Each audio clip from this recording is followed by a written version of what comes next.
This is another model that everyone wants to see.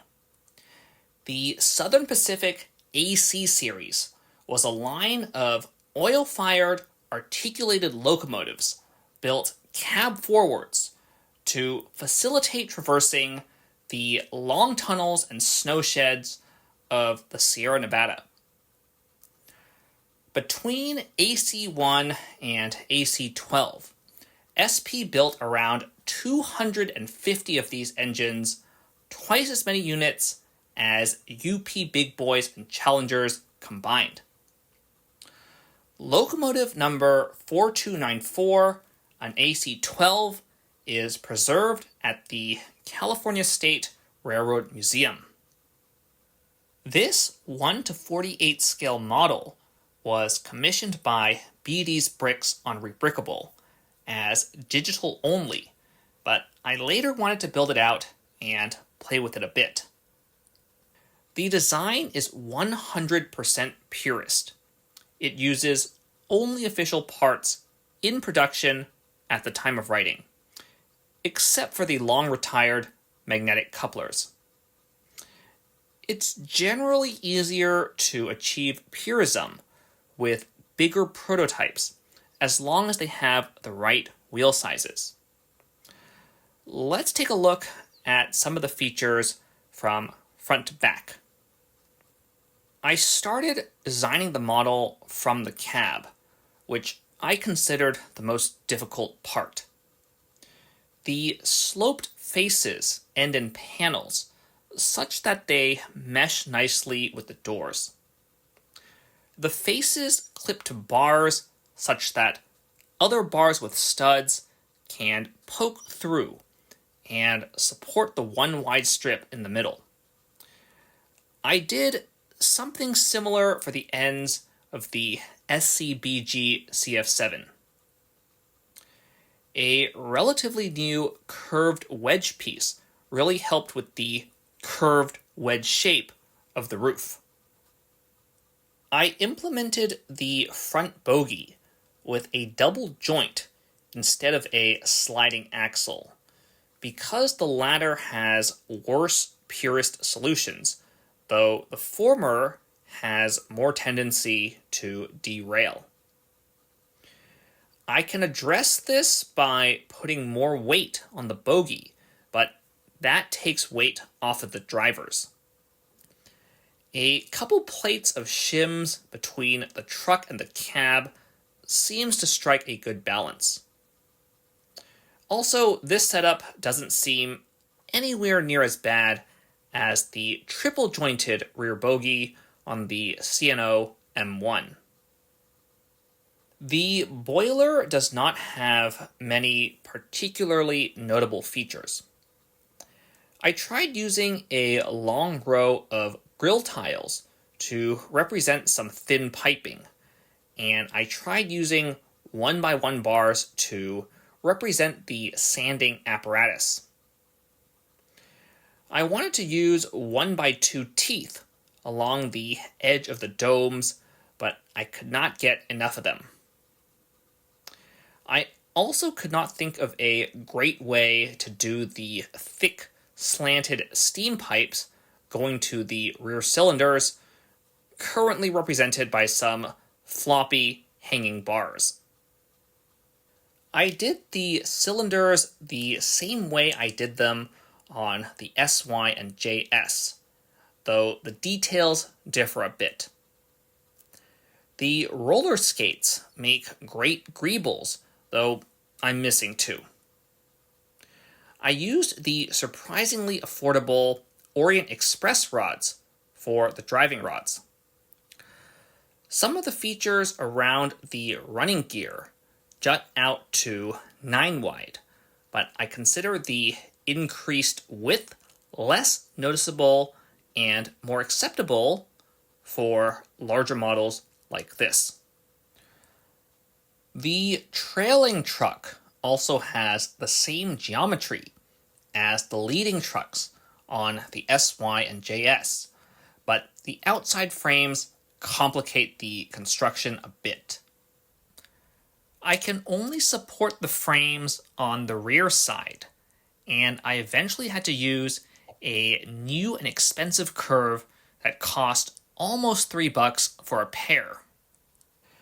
I had also wanted to make the smoke box dark gray, but too many parts did not come in dark gray at all, including the 6x6 round plate. A tiny part of the cab comes off to reveal the power button, and the rest of the boiler comes off to reveal the two Technic large motors, which do not come out easily. These power the number 9 drivers with no additional reduction. I tried to make the body come off the chassis cleanly, but it never breaks off at the point of least stud connection. I used powered up instead of power functions for 2 reasons. I intended to use encoded motors to sync the 2 sets of drivers, which I ultimately did with the Q2. The driver bogies pivot too much to connect them with a pivoting and sliding drive shaft. I also wanted to simplify the wiring for the client, which meant not having a PF receiver and all the accompanying wiring. The wires still need a little bit of folding, but the boiler cover also has a ton of space. I managed to make the tender relatively easy to connect. Though the 3-axle bogies have sliding center axles, I managed to keep them purist by covering the ends of said axles with brackets instead of headlight bricks. The car has few other notable features other than the lack of coal, since all the SP cab forwards burned oil. I think the many 1x2x5 bricks do a great job modeling the riveted texture of the sides.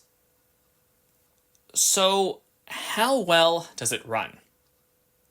Well, I used the same motor, drivetrain, and wheel size on the SY, so I knew approximately what I was getting. I feel that this setup strikes a nice balance between torque and speed, and the dual motors greatly improve low speed, high torque performance. That being said, the smaller size and lighter weight of the SY probably give it a higher top speed, though the AC-12 does move at full throttle. The engine weighs just under a kilogram and pulls about 250 grams. I performed this test on metal track with official wheels and no tires, so it represents the best case with respect to track and a worst case with respect to wheels. Either way, 250 grams is more than sufficient for my needs. Remember that the official magnets separate at about 200 grams. If it hasn't become clear yet, the AC-12 can handle all curve radii down to R40. Outside of overhang, prototype size does not usually preclude R40 compatibility, but things like wheel and cylinder spacing often do.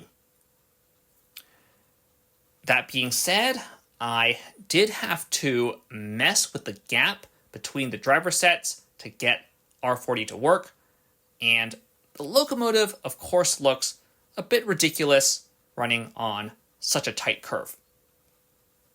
Since the front drivers carry more weight than the rear drivers, they will spin at different rates if I throttle the front and back motors equally.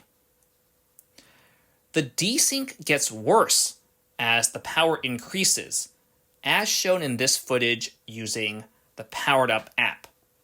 Everywhere else, I am using a variation of the Pyrist script I described in the final color control video, which issues speed commands instead of duty cycle commands to the two motors. Finally, let's compare the size of the AC-12 to some other behemoths. The very large PRRS-1 is about the same length with respect to the engine, though its tender is a bit longer. Also consider that the S1 prototypically had a rigid frame. On the other hand, the C&O M1 dwarfs both of the traditional steam locomotives.